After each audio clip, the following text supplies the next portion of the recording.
Hello everyone. Thank you for staying up until the last talk. Today we will look into how a sensor can help with communication. I'm Ish Jain and I just finished my PhD from UC San Diego. I recently joined assistant professor at Rensselaer Polytechnic Institute or RPI, and I'm looking for new PhD students to build my lab at RPI. So if you're interested, please reach out. All right, let's get started. The Imagine the next generation of mobile communication network. It has to support many emerging applications such as self-driving car. The car may contain many sensors like LiDAR, camera, or radar that generates tons of data, and the data need to be shared with the infrastructure for collaborative and safe driving. Similarly, we have extended reality devices that requires high quality video streaming for immersive experience.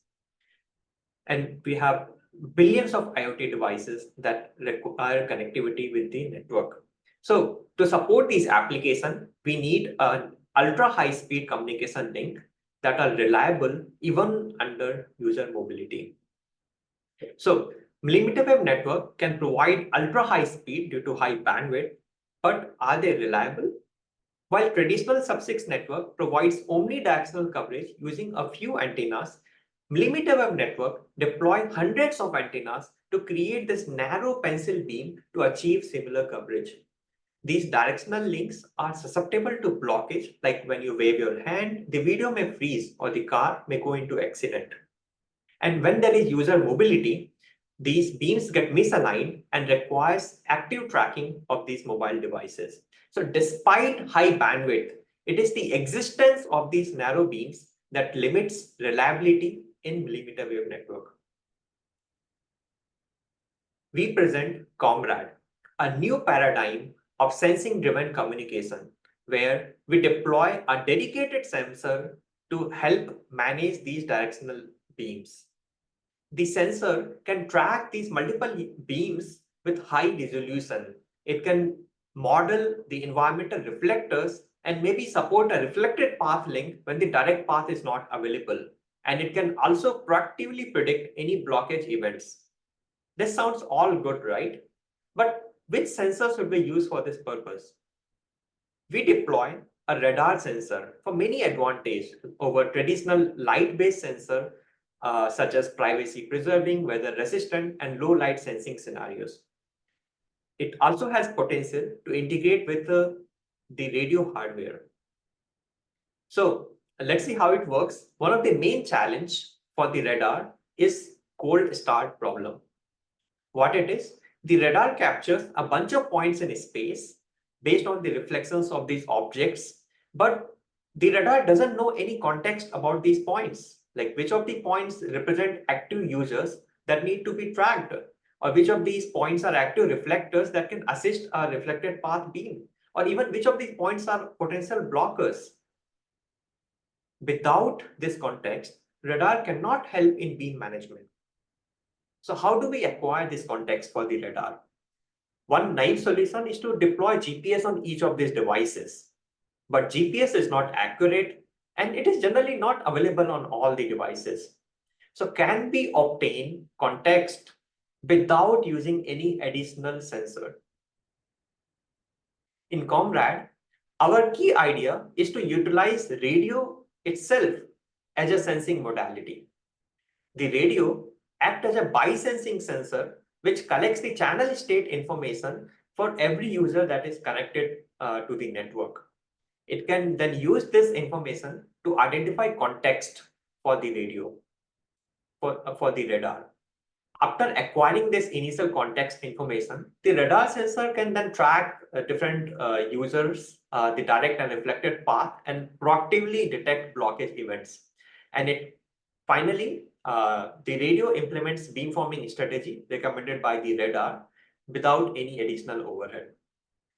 We call it a collaborative learning framework because it is a collaboration between radar and radio sensor. Let's understand this in detail.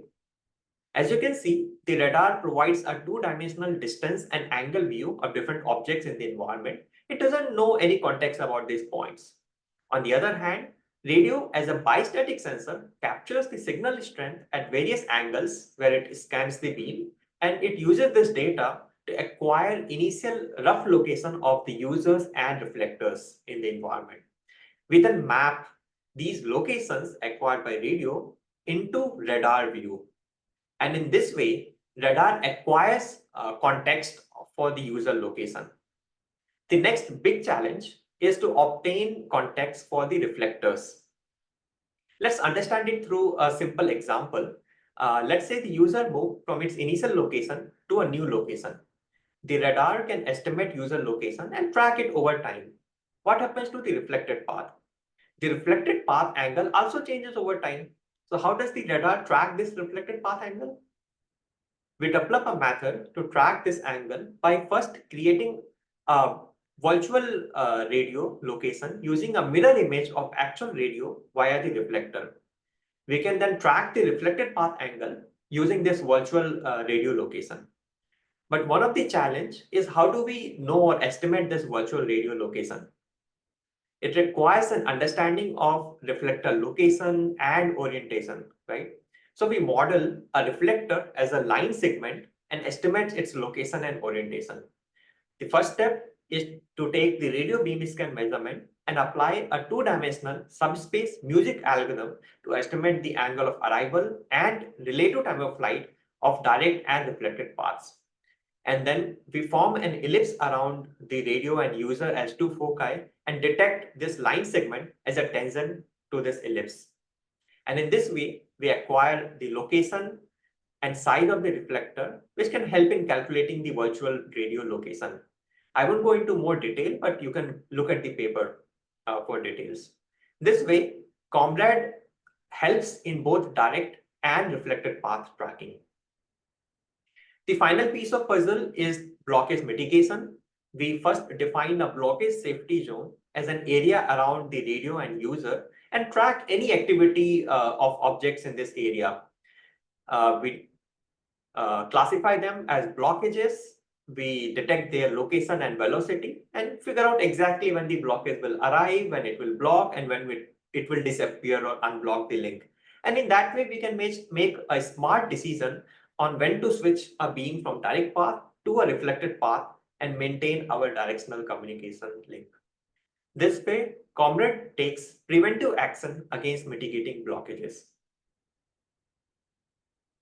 We implemented CommRad using a commercial radar at 24 gigahertz unlicensed band and radio at 28 gigahertz.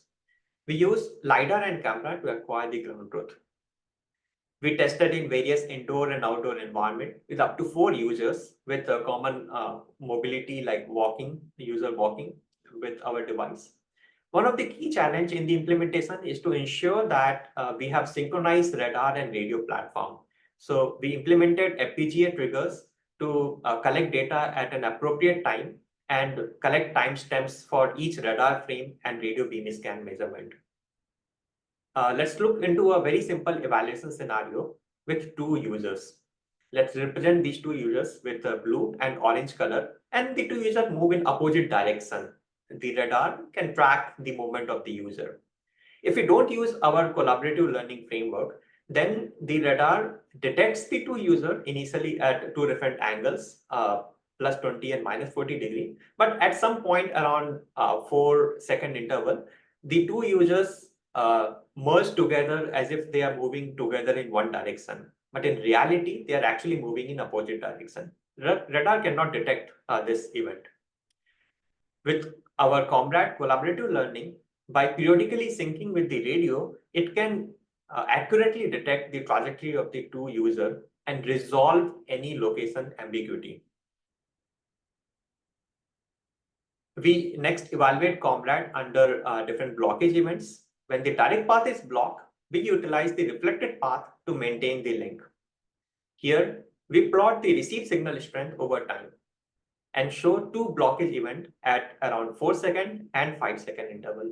As you can see, CommRad maintains high received signal by utilizing the reflected paths.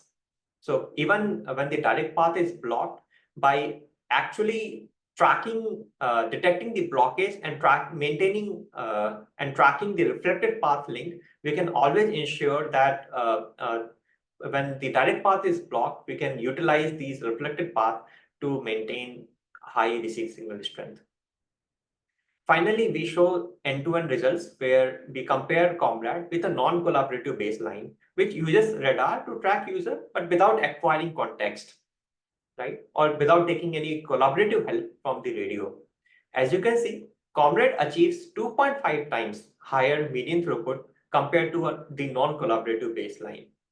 We also compare training overhead with the vanilla 5G new radio, which has an overhead somewhere between 4% to 25%, while CommRad maintains a low overhead below 1%. And this way, CommRad achieves high throughput with low overhead. To summarize, CommRad provides context to radar sensor to aid in beam management through a collaborative learning framework. More artifacts of CommRad are there in the webpage listed. Thank you very much, and I'm happy to take any questions.